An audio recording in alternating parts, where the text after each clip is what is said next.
नमस्कार दोस्तों, YouTube channel जीवन मंथन में आपका स्वागत है। और आज हम बात कर रहे हैं एकादशी की। इस महीने में एकादशी पड़ने वाली है 12 मई 2022 को, जिसका नाम है मोहिनी एकादशी। हर वर्ष यह एकादशी वो बैसाख के महीने में पड़ती है। तो बैसाख के महीने को यदि हम बोले तो मई और अप्रैल के समथिंग आसपास है ना। तो मोहिनी एकादशी की जो तिथि है वो 11 मई की शाम को 7:31 पर शुरू हो जाएगी। 12 मई को शाम 6:51 पर ये समाप्त होगी। तो इस हिसाब से देखा जाए तो शाम को यह एकादशी 11 तारीख को शुरू हो रही है, तो ये 11 तारीख की नहीं मानी जाएगी, क्योंकि सुबह के सूर्य के साथ जो एकादशी लगती है उसको शास्त्रों में सही एकादशी माना गया। यानी जो दशमी से युक्त एकादशी होती है वो शुद्ध नहीं मानी गई है, और जो द्वादशी विद्या एकादशी है वो बहुत पुण्यदायी मानी गई है। तो 12 तारीख को शाम 6:51 पर समाप्त होगी, मतलब द्वादशी शुरू हो जाएगी 12 तारीख को शाम को, मतलब सूर्योदय से लगती हुई, तो उसको सही माना जाएगा। इस प्रकार से 12 मई को हम सबको एकादशी मनाना है। मोहिनी एकादशी व्रत के पारण का समय जो है वो द्वादशी तिथि में किया जाना है, क्योंकि एकादशी का पारण द्वादशी तिथि में किया जाता है, यानी कि अगले दिन। आप समझ सकते हैं कि 12 मई को यदि एकादशी व्रत रखेंगे तो 13 मई को उसका पारण करना है। ठीक है, चलिए हम मोहिनी एकादशी की कथा के बारे में जान लेते हैं। एकादशियों की कथा पद्म पुराण और स्कंद पुराण के अंतर्गत आती है। महाभारत काल में भगवान श्री कृष्ण ने युधिष्ठिर को एकादशियों की कथा सुनाई थी, तो उनमें से एक है मोहिनी एकादशी। आइए उसके महत्व और कथा पर हम विचार करते हैं। तो इस दिन किया क्या जाता है? इस दिन विधि विधान से व्रत करके भगवान विष्णु की पूजा करनी होती है, जिससे समस्त पापों का नाश होता है। बैसाख मास के शुक्ल पक्ष में आने वाली एकादशी को मोहिनी एकादशी कहा जाता है। मोहिनी एकादशी को सभी एकादशियों में खास माना जाता है। धार्मिक मान्यताओं के अनुसार इस दिन भगवान विष्णु ने देवी देवताओं को अमृत पान कराने के लिए मोहिनी रूप धारण करा था। यानी कि समुद्र मंथन की कथा इस दिन के साथ इस प्रकार जुड़ी हुई है कि जब देवताओं और दैत्यों के बीच में युद्ध हुआ और उसमें देवतागण पराजित हो गए। कारण ये था कि उस समय दैत्य जो थे बहुत बलवान हुए थे, दैत्यों का समय अच्छा था, तो दैत्यों के राजा जो बलि थे उन्होंने देवराज इंद्र पर विजय प्राप्त कर ली। इसके पीछे की कथा भी मैं आपको विस्तार से सुना देता हूँ कि एक बार क्या होता है, देवराज इंद्र अपने मद में फूले हुए घमंड के साथ अपने ऐरावत हाथी पर विराजमान होकर आकाश मार्ग से विचरण कर रहे होते हैं। उसी समय दुर्वासा मुनि का आगमन होता है, और दुर्वासा मुनि का आगमन होता है तो दुर्वासा मुनि दूर से ही देखकर देवराज इंद्र के लिए अपनी एक पुष्पों की माला भेजते हैं, जो कभी नहीं मुरझाती। उन पुष्पों की माला लेकर देवराज इंद्र के पास दुर्वासा ऋषि का शिष्य आता है, और वो उनके हाथ में माला भेंट करता है। देवराज इंद्र घमंड के वश उस माला को ऐरावत हाथी के सिर पर रख देते हैं। ऐरावत हाथी भी घमंड के वश उस माला को अपने सिर से सूंड से पकड़कर अपनी पैरों के नीचे रखता है और कदमों तले रौंद देता है। ये सब दुर्वासा मुनि देख रहे होते हैं। दुर्वासा मुनि आप सभी जानते हैं कि उनके अंदर क्रोध की कितनी अधिक मात्रा है। तो वो क्रोध में आकर, क्रोध के वशीभूत होकर इंद्रदेव को श्राप देते हैं कि आप जिस घमंड में फूले हुए हैं इंद्रदेव, तुम उस घमंड के कारण ही तुम्हारा जो है सर्वनाश होगा। सर्वनाश कहने का तात्पर्य है सारी ख्याति को, सारी प्रसिद्धि को, सारे यश को, वैभव को, श्री को, लक्ष्मी को, अपने राज्य को, स्वर्ग को, सबको खो दोगे और तुम निर्वासित होकर जीवन व्यतीत करोगे। दैत्य लोग तुम पर विजयी हो जाएंगे। इस प्रकार श्राप देकर दुर्वासा मुनि चले जाते हैं। तत्पश्चात जो होता है, देवताओं के ऊपर दैत्यों का आक्रमण होता है, और आक्रमण होने के बाद क्या होता है कि वहाँ पर दैत्यगण समझ जाते हैं कि दुर्वासा मुनि का श्राप मिला हुआ है देवराज इंद्र को, ये अच्छा समय है, जीत लो।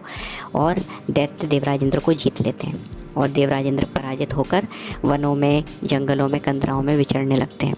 इस प्रकार से दैत्य जीत जाते हैं और स्वर्ग पर दैत्यों का शासन हो जाता है। देवराज इंद्र और सभी देवता अपनी प्रार्थना लेकर ब्रह्मदेव के पास जाते हैं। ब्रह्मदेव तब उन्हें भगवान विष्णु के पास जाने का रास्ता सुझाते हैं। भगवान विष्णु के पास जाने पर भगवान विष्णु देवराज इंद्र से कहते हैं कि अभी तुम लोगों का बुरा समय है, कोई बात नहीं, तुम लोग एक काम करो, समुद्र मंथन करो। समुद्र मंथन से जो अमृत की प्राप्ति होगी उस अमृत को पीकर तुम लोग बलवान हो जाओगे, और उसके बाद जब तुम दैत्यों पर आक्रमण करोगे तो तुम युद्ध में निश्चय ही विजयी होगे। इस प्रकार कहने के बाद भगवान विष्णु से देवतागण बोलते हैं कि भगवान, हम समुद्र मंथन किस प्रकार कर सकते हैं, क्योंकि समुद्र तो बहुत विशालकाय है और हम देवतागण अत्यंत दुर्बल हो चुके हैं, हम कैसे समुद्र मंथन करेंगे। तब भगवान विष्णु कहते हैं कि दैत्यों की सहायता लो, क्योंकि बुरे समय में जो है शत्रु को भी अपना मित्र बनाना पड़ता है। तो इस प्रकार भगवान विष्णु देवताओं को समझाते हैं, देवता दैत्यों से संधि करते हैं, उनसे जाके विनय याचना करते हैं और देवता और दैत्य दोनों मिलकर समुद्र मंथन करते हैं। समुद्र मंथन से कई प्रकार के रत्न प्रकट होते हैं, कई प्रकार की औषधियाँ प्रकट होती हैं, उच्चैश्रवा घोड़ा, ऐरावत हाथी इत्यादि वस्तुएं प्रकट होती हैं, कौस्तुभ मणि प्रकट होती है, लक्ष्मी देवी प्रकट होती हैं। उच्चैश्रवा घोड़े को तो दैत्यों के राजा बलि ग्रहण कर लेते हैं और ऐरावत हाथी को देवताओं के राजा इंद्र ग्रहण कर लेते हैं। अब आप यहाँ पर संशय करेंगे कि ऐरावत तो पहले से ही इंद्र के पास था, तो कहानी यहाँ पर देखिए, ऐरावत तो पदवी हो गई है ना। देवराज इंद्र जो है हाथी की सवारी को पसंद करते हैं, तो इस प्रकार यदि कोई दूसरा वाहन निकलेगा हाथी का तो उसको भी वो पसंद करेंगे, तो स्वीकार कर लेंगे। इस प्रकार से हम इसको समझ सकते हैं। तो जैसे एक व्यक्ति के पास कई वाहन हो सकते हैं, उस प्रकार से देवराज इंद्र के पास दूसरा ऐरावत भी हो सकता है। तो इस प्रकार से देवराज इंद्र उस ऐरावत को ग्रहण कर लेते हैं, कौस्तुभ मणि को भगवान विष्णु ग्रहण करते हैं, लक्ष्मी जी से भगवान विष्णु का विवाह होता है और विष को भगवान शंकर पी लेते हैं। इस प्रकार होने के बाद अंत में अमृत निकलता है। अब जब अमृत निकलता है तो दैत्य लोग उसकी छीना झपटी करने लगते हैं। अब दैत्यों से अमृत लेने के लिए, क्योंकि अमृत पीने के बाद दैत्य लोग अमर हो जाते हैं, अच्छा एक युक्ति सूझती है भगवान विष्णु को, और भगवान विष्णु एक स्त्री का रूप धारण करते हैं, मोहिनी का। दैत्यों से अमृत छुड़ाकर देवताओं को अमृत का पान करा देते हैं और देवता लोग बलवान हो जाते हैं। तो भगवान विष्णु ने जो मोहिनी अवतार धारण किया था, मोहिनी रूप धारण किया था, वो इसी दिन धारण किया था, इसीलिए इस दिन को मोहिनी एकादशी के नाम से जाना जाता है। तो इस दिन विधि विधान से भगवान विष्णु की पूजा अर्चना करने से सुख समृद्धि की प्राप्ति होती है और सभी मनोकामनाएं पूर्ण होती हैं। साथ ही दाम्पत्य जीवन भी खुशहाल व्यतीत होता है। पौराणिक कथाओं के अनुसार एक बार भगवान श्री कृष्ण ने युधिष्ठिर को मोहिनी एकादशी व्रत की कथा सुनाई थी। ऐसे में आइए जानते हैं मोहिनी एकादशी की कथा क्या है। पौराणिक कथाओं के अनुसार एक बार युधिष्ठिर ने श्री हरि भगवान श्री कृष्ण से वैशाख मास में आने वाली एकादशी के महत्व और इसके बारे में पूछा। युधिष्ठिर के प्रश्न का उत्तर देते हुए श्री हरि ने कहा कि हे धर्मपुत्र, आज से अनेक वर्षों पूर्व इस एकादशी के विषय में जो कथा वशिष्ठ मुनि ने प्रभु श्री रामचंद्र जी को सुनाई थी, उसी का मैं वर्णन करता हूँ। ध्यानपूर्वक सुनिए। ये कहकर श्री हरि ने मोहिनी एकादशी व्रत कथा का प्रारंभ किया। एक बार प्रभु श्री रामचंद्र जी ने गुरु वशिष्ठ मुनि से बड़े ही विनम्रतापूर्वक पूछा, हे मुनिवर, आप मुझे कोई ऐसा व्रत बताएं जिसके प्रभाव से समस्त पापों और दुखों से मुक्ति प्राप्त हो सके। भगवान श्री राम को संबोधित करते हुए वशिष्ठ मुनि ने कहा, हे राम, आपका प्रिय नाम समस्त प्राणियों के दुखों का नाश करता है, लेकिन फिर भी आपने जन कल्याण के लिए ये प्रश्न पूछा है जो कि प्रशंसनीय है। वशिष्ठ मुनि ने बताया, सरस्वती नदी के रमणीय तट पर भद्रावती नाम की नगरी है, जहाँ चंद्रवंश में उत्पन्न सत्य प्रतिज्ञ धृतिमान नामक राजा राज्य करते थे। उसी नगरी में एक वैश्य रहता था जो धन धान्य से परिपूर्ण और समृद्धशाली था। उसका नाम था धर्मपाल। वह सदा पुण्य कर्मों में ही लगा रहता था। दूसरों के लिए कुआं, मठ, बगीचा, पोखरा और घर बनवाया करता था। भगवान श्री कृष्ण विष्णु की भक्ति में वह सदा लीन रहता था। उसके 5 पुत्र थे, सुमना, द्युतिमान, मेधावी, सुकृत व धृष्टबुद्धि।